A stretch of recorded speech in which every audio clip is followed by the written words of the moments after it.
This week on Jerusalem Dateline, Israel makes plans to double the number of people on the Golan Heights. We examine the prophetic significance of this strategic area. Plus, Chuck Holton looks at the rise of ISIS inside Syria and its threat to the region. And Israeli archaeologists discover sunken treasures from the past, revealing what life was like for the early Christian church. All this and more this week on Jerusalem Dateline.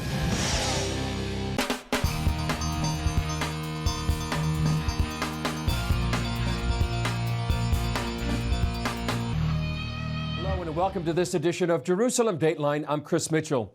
Recently, the entire cabinet of Israeli Prime Minister Naftali Bennett's coalition visited the Golan Heights and announced plans to double the number of people in this strategic region.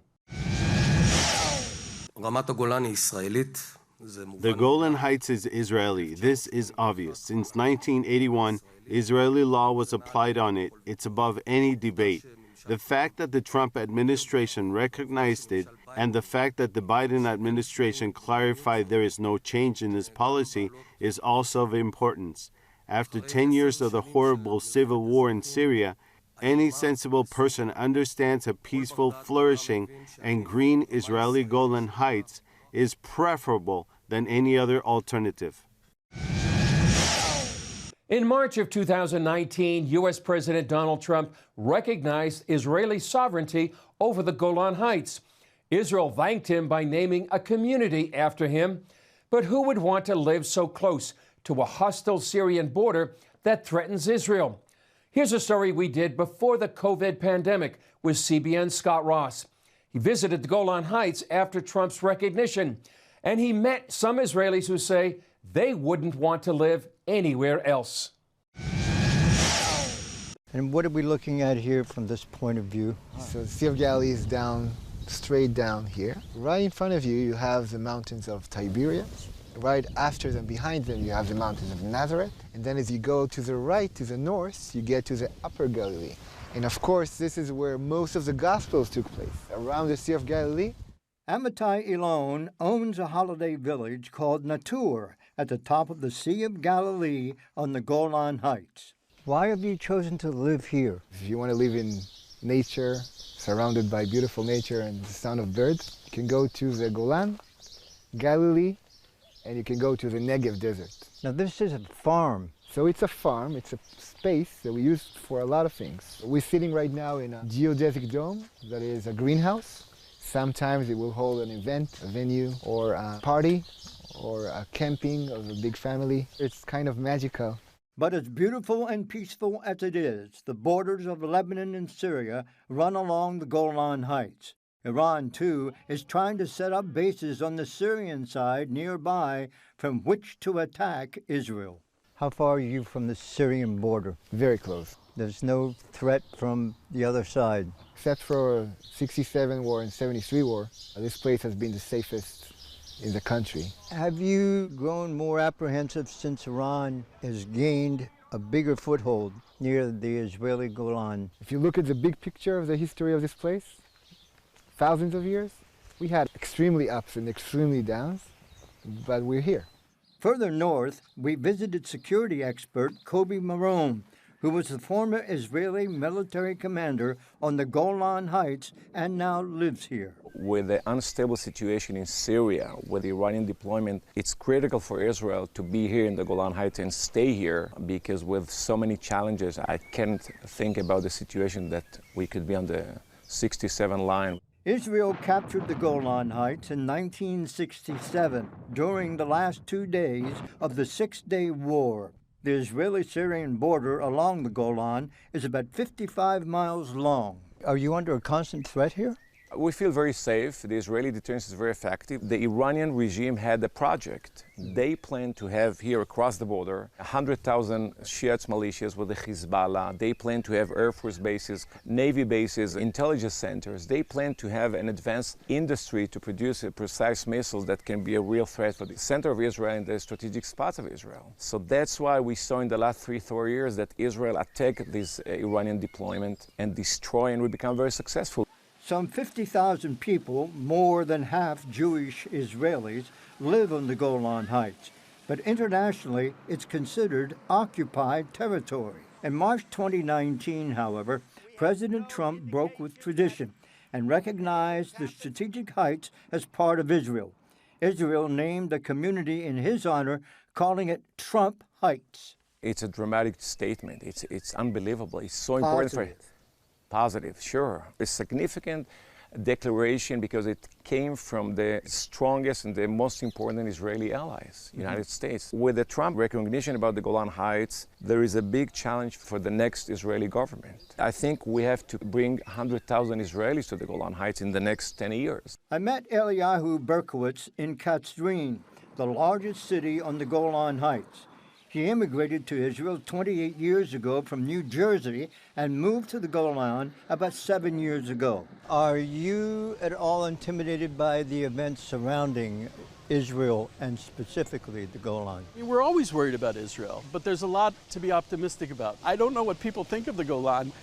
They built bomb shelters here when they first settled it, and they've never been used. Known in the Bible as Bashan, some 635,000 tourists visited the Golan Heights last year, 3/4 of them Christians, to see its stunning views, historical sites, and wineries. We've always been alone, and when I see Christians interested in Israel, that's something totally new. It gives me incredible optimism. I'm very happy about it. I think I'm helping them to be better Christians, and they're certainly helping me to be a better Jew. What way? Because I want to stay here in Israel, and they're helping that. And also, I'm not here just for me. I'm here for the whole world. The Torah was given at Mount Sinai, and we were supposed to be a light unto the nations. If you keep it to yourself, then you're breaking it. Ilan, who is also a tour guide, summed up Christian commitment to Israel and the Golan Heights. If you came here between 2000 and 2005, we had kind of an intifada happening here. It was empty, except for Christians. Why do you think that is? That is the perspective, that's all. Your connection to the land, is this from the Bible, or is it from CNN, or from a narrow perspective of few years of troubles? If you're connected by narrow perspective of few years, you would say it's dangerous, I won't come. Do you believe that God is watching over Israel? Absolutely. You believe that? The fulfillment of the prophecy is every step you take in the country. It's hard to ignore it. Scott Ross for CBN on the Golan Heights, Israel. Coming up, CBN's Chuck Holton reports from the front lines of Syria and the rising threat of ISIS.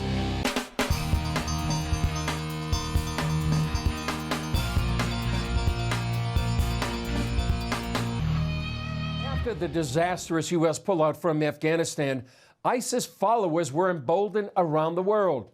In Syria, the group is taking ground again for the first time since 2017. Chuck Holton traveled to the city of Raqqa to bring us this inside look at the comeback of ISIS. When ISIS seized control of much of Syria and Iraq in 2014, their stated goal was to create an Islamic caliphate that would dominate the entire region with their extremist ideology. It took nearly 5 years for world powers to retake that territory, and even to this day, the scars of war are everywhere in northern Syria, reminders of the brutality of that conflict. Mohammed Ahmed has seen it firsthand, having been shot 6 times while fighting ISIS as an Iraqi soldier.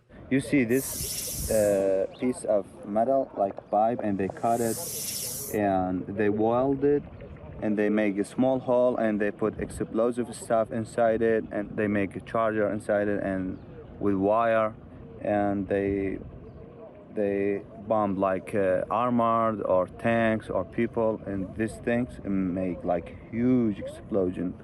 Walking around this abandoned village in northern Syria, it's easy to see how the millions of people who have fled this conflict and gone to other places like Europe and Turkey and even the United States probably are not going to want to come back anytime soon. The animals are gone, their homes are practically destroyed, the wells have dried up, and moving back to this area would be very, very difficult. So that just means that it's going to continue to be costly to the entire world as more and more people become wards of the United Nations, the World Food Program, and other organizations that have to end up feeding these people to help them survive. Once the headquarters of the self-proclaimed ISIS caliphate, the city of Raqqa is still picking up the pieces after the terror group lost the city in 2017. But citizens say things are far better than before. It's been more better for the last time because we have safety, the safety for our children. This is our city. We love her. We love our city. We can't leave our city. When ISIS was in control, they never knew if they'd live to see another day. Die everywhere, and the ashes of people everywhere. The horrible, horrible thing in every minute in Raqqa. We can't think of anything more than bread. But threats remain. ISIS has begun taking ground for the first time since 2017 and making coordinated attacks against civilian and military targets. This is the city of Kobani, and it saw some incredibly fierce fighting back in 2014, 2015 during a 5-month siege by ISIS. And the Kurdish forces eventually successfully drove them out. This was ISIS high watermark, but as you can see, there were some unbelievable battles here in that process. Now, ISIS is starting to reconstitute in Syria down south of here in a place called Deir ez-Zor. And so we're starting to see some attacks, and that means we may very well see ISIS resurging around the world in the months to come. Here in northeast Syria, Kurdish fighters are staying vigilant, determined not to let ISIS repeat the horrors of 2014. But these developments are especially concerning as the U.S. looks to end combat operations in neighboring Iraq, leaving many in the region fearing a repeat of the disastrous pullout of Afghanistan last August. And citizens are hoping American foreign policy won't leave them on their own. Something give you the hope. We looking to the hope. Right. Thank God. Now, a little hope, but it's good. From Raqqa, northern Syria, I'm Chuck Holton for CBN News. Coming up, Israeli archaeologists uncover rare treasures off the coast of Israel.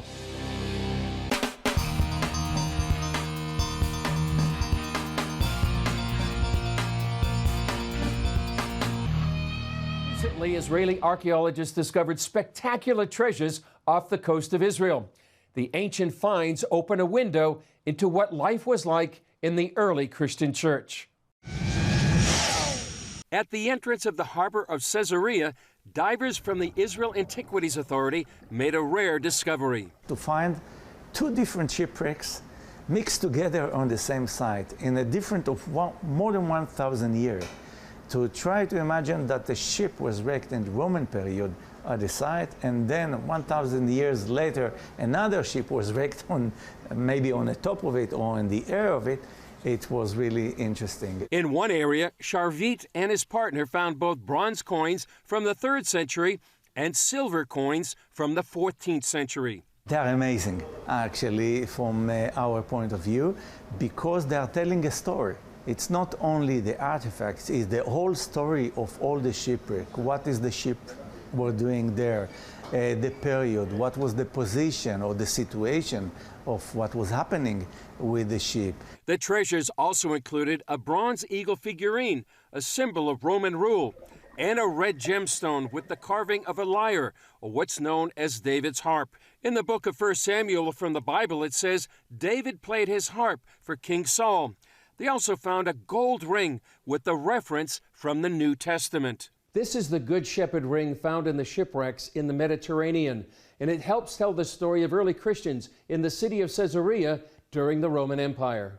As we know, the symbol of the Good Shepherd is one of the first symbols of Jesus, and actually the idea of the Good Shepherd was adopted by the most of the local population who actually were looking forward into the new religion, because in the Old Testament we actually have the reference to the Good Shepherd and his herd. The ring also tells a story about Christians from Caesarea nearly 1,700 years ago. To find a ring from the 3rd century when Christianity basically was still underground. Christians were persecuted during the 3rd century. It's only 100 years later, under Constantine, that Christianity becomes a state religion. So this is a ring of a Christian who lived in a period that Christians were still persecuted and killed, even in Caesarea. I think we have a pretty dramatic find here. Very simple, very laconic, just the male figure bearing the lamb on his shoulders. Almost exactly the same image we can see on the walls of the catacombs in Rome, in the area where actually the services took place. The artifacts, coins, and ring help reconstruct the puzzle of Caesarea's past. The ring is fantastic, of course. I mean, we often find coins from the Roman period. You know, archaeology is like a puzzle. You take different elements, and the wonderful thing in archaeology is that you can piece things together. You know, we have the site, we have the coins, we have the ship, and then this beautiful ring. And everything suddenly comes together. The ring also makes a personal connection. This ring connects you to the people, right? Like, especially when you find something, I'm talking about just myself, when I see something like that, it's something which is very personal in a way, right? You try to imagine the particular person who was wearing this ring, what were his thoughts or beliefs. It's really touching. I'm not a religious person by myself, but when I see something like that, I feel this connection to someone who lived hundreds and hundreds of years ago. The discoveries also reveal the port of Caesarea had a longer history than previously thought. Because some of the people, or some of the archaeologists were thinking that the harbor was collapsed in the 1st century AD. Now we realize that the commerce and the ship were coming from all over the Mediterranean, also to Caesarea, in a later period, especially in the late Roman and early Byzantine periods. Caesarea played a prominent role in the early church. The book of Acts documents the first Christian baptism of a non-Jew happened there, and from Caesarea, the Apostle Paul helped take the gospel to the world. Coming up, a tribute to Pastor Ray Bentley of Maranatha Chapel, pastor, author, and a friend to Israel.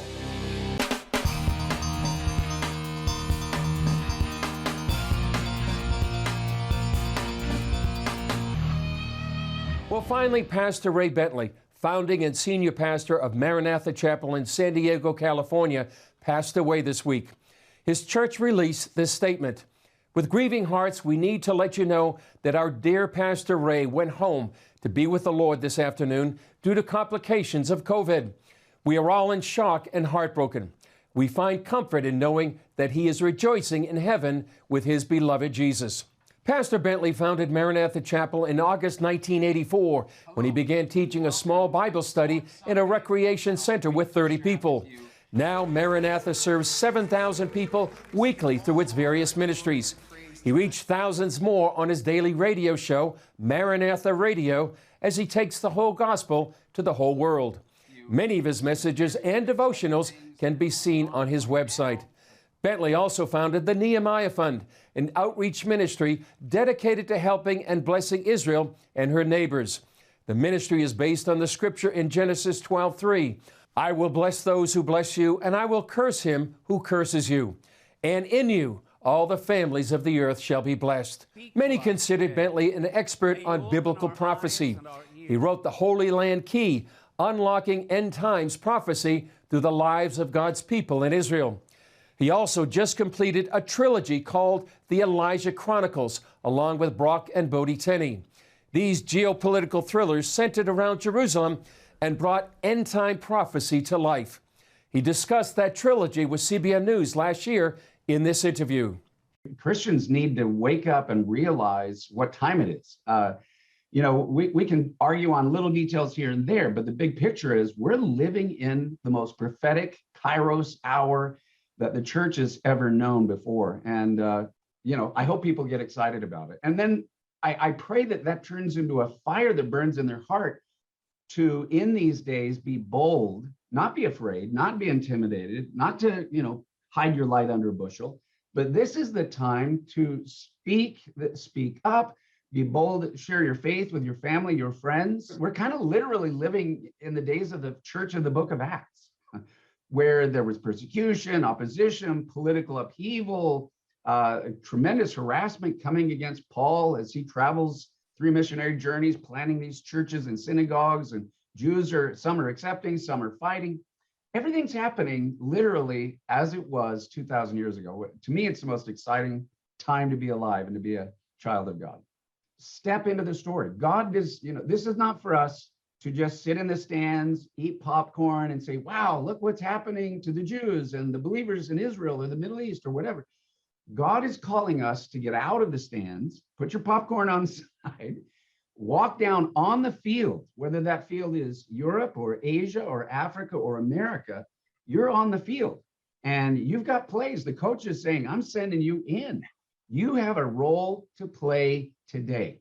There is a reason why you're living and why you are here and why God chose you out of, the last 2,000 years. No, I picked you to live in the year 2021 with everything happening in Israel, in the Middle East, with the Abraham Accords. And I need you to be a light. And I want you to step into the story. Don't just read the story. Don't just tell the story. Don't watch merely the story, but step into the story. In Bentley's infectious way, he encouraged his church listeners and readers to step into the story and be a part of God's end-time plans. Please pray for Bentley's wife, Vicki, their family, and for the church during their time of mourning. Like so many others around the world, I will miss him as a friend, a brother in the Lord, and a wonderful example of a godly man who loved people and Jesus with all his heart. Because of our faith, we look forward to seeing him again. Well, that's all for this edition of Jerusalem Dateline. Thanks for joining us. Remember, you can follow us on Facebook, Twitter, Instagram, and YouTube. And you can also access CBN content through our CBN News and other CBN apps. And don't forget to sign up for our email blasts so you can continue to receive all of our exciting CBN content. I'm Chris Mitchell. We'll see you next time.